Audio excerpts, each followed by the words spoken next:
One of the #1 requests from students that come and see us here at GRF Golf is more consistency. And now we know what they mean. They want more consistency of outcome. They want that ball landing closer to their intended target more often. And look, who doesn't want that? Often they actually possess the consistency they so desire already. It's just they haven't actually recognised it yet.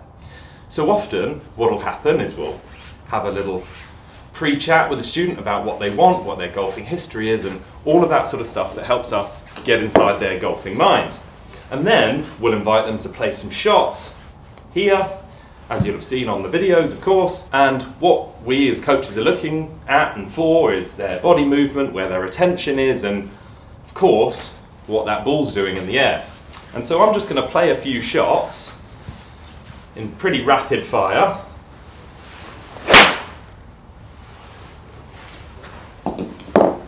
This might be a typical student of ours.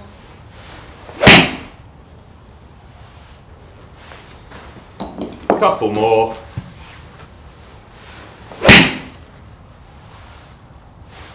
One last one.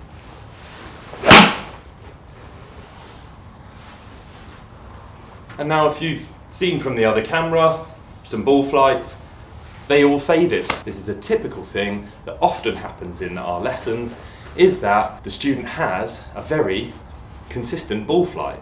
It's just not matched up with their intention, because often their intention is to aim straight at the target, swing towards the target, and hopefully create a perfectly straight flying golf ball in the air. And they're just not able to do it. And the reason for that is because it's really difficult.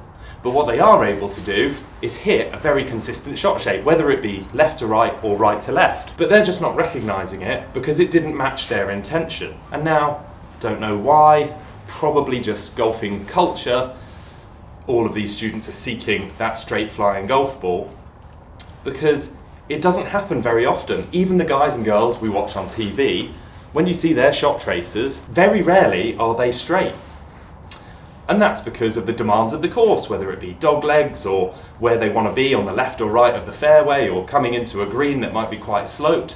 A shot shape is going to help them manage those challenges. And so now will be a good opportunity to remind you all or inform you all, because it is surprising how many of our students don't know this when they come to see us, but just the physics of how these golf balls curve or not in the air. Now I'm just going to explain this on a very basic level. It's a face and path relationship. Now I'm going to use the orange stick for the face because often people do have orange faces, and I'm going to use the blue stick for the path.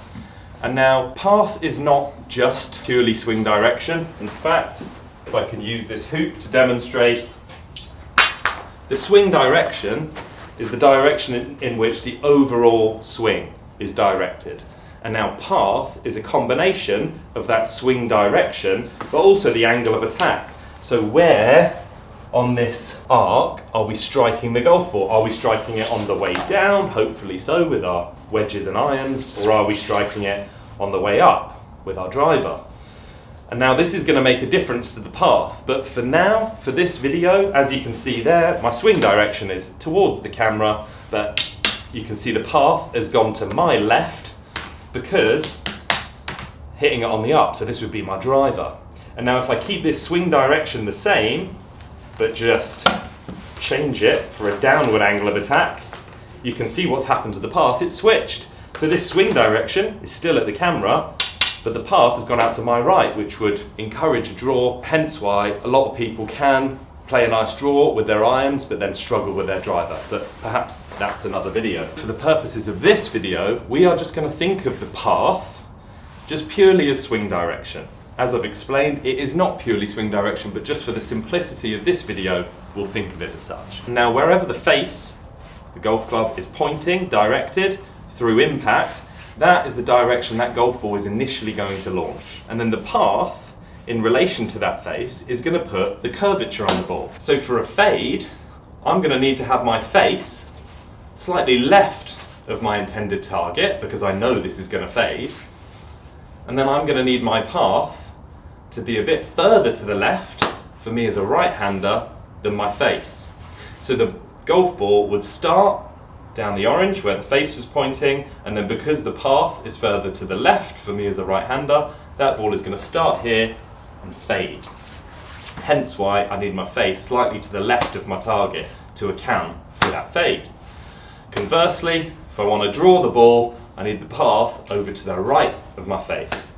Of course now I need my face slightly to the right of my target, and then my path more to the right than my face to put that draw, or right to left for me as a right-hander, on that golf ball. As you can see, there's a bit of a gap between these two to put curvature on. Now the bigger the gap, the more curvature. So this would be probably a big hook, this would be a strong draw, draws, little fades, fade, fade, strong fade, and a big old filthy slice. Now you've got a sense for this face and path relationship, you can appreciate how difficult it must be to do this. Get the face and the path exactly aligned so that you can hit a straight flying golf ball.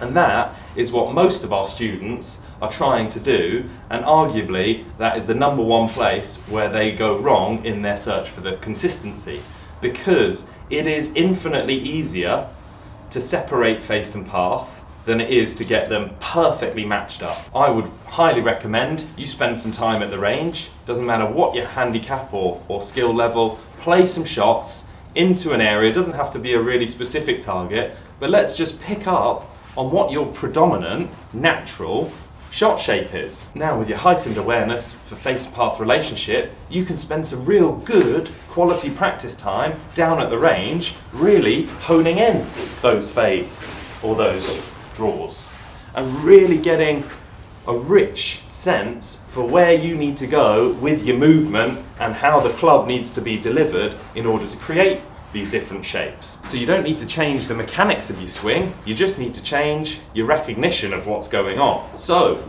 how might you be able to build this in to managing yourself around a golf course? Use it to your advantage. If you tend to hit the ball with a bit of left to right curve on it, I would highly recommend you tee your golf ball up on the right hand side of the tee box, because this opens up the whole hole, the entire hole. You can then start your golf shot down the left hand side of the fairway, let's say, and let it fade back in, because if you were over on the left and having it move from left to right, you'd have to probably be aiming quite far away from the fairway to bring it back.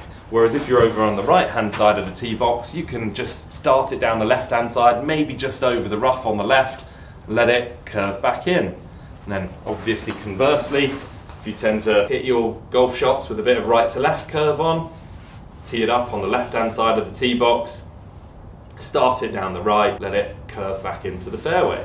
The same on par threes, same is applicable, you're opening up more of the green. This might help reduce your scores without actually changing your swing at all, and just conceptually recognising your predominant ball flight, understanding the physics of the face and path, and then feeding that forward into where you might tee it up on tee boxes and how you might visualise the shot before it takes place. Because if you listen again to the guys and girls on tour talking with their caddies when they're mic'd up, often you'll hear them talk about TV towers or trees on a particular side of the green, and that's where they're going to start the ball, because they're recognising that's only where the ball's starting.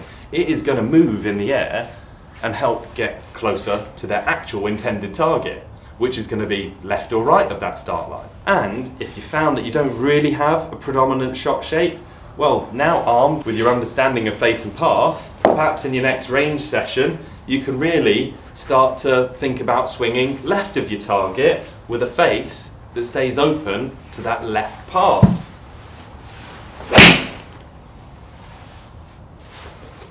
Conversely, have a go going the other way, where we have a swing direction and a path more to the right, and then we let the face come inside of that path so we can hit a nice right to lefter.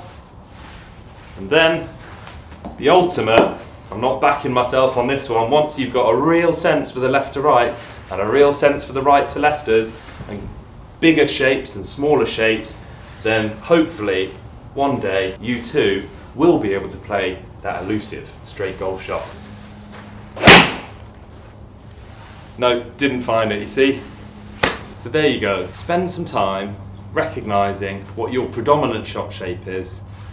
Play around with creating different shot shapes now that you've got your better understanding of face-path relationship, and feed that practice forward onto the golf course, giving yourself the best opportunity to make your ball flight work for you by thinking about where you tee it up on the tee boxes, what your start line is, and therefore what your face and path relationship has to be in order to get you consistently closer to your target. Now hopefully what I've just been through in this video is going to shave a few strokes off your score, but if you really want to come and get good control over your ball flight, whether that be a fade